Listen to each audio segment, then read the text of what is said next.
Welcome to this episode. I'm adding a sales service invoice with Invoice and Pay. I'm Sharon from Enterpryze, and in this session we will look at how to add your sales service invoice. So let's get you started. So if we click here on the sales menu, you can see here we have an option here for invoices, credit notes, and in addition to that you have the tax report appears here.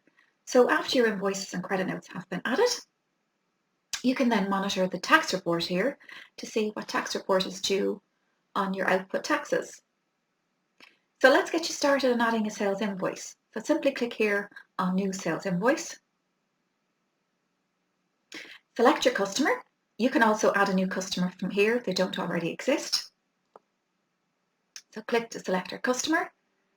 You can select the contact for that customer, the bill to, ship to address, and you can enter a reference number. So over here on the right hand side, you can see the salesperson.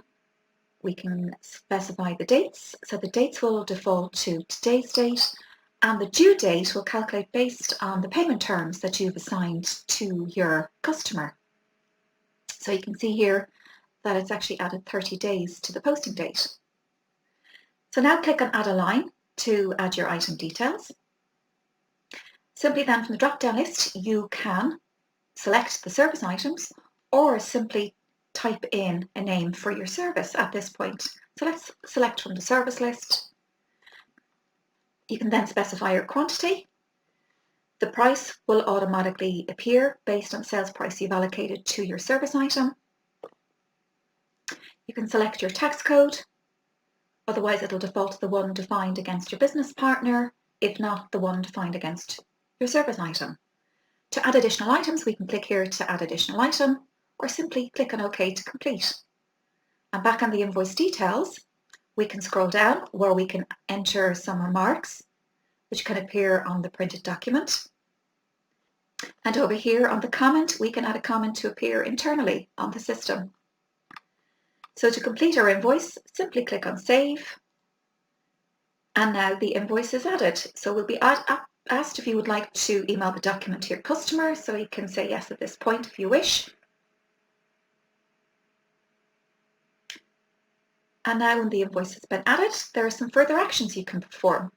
So through the actions option here, you can obviously send, which is to email.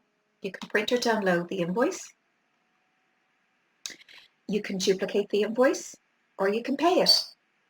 You can, of course, copy the invoice to a credit note. So a credit note remembers the reverse of an invoice.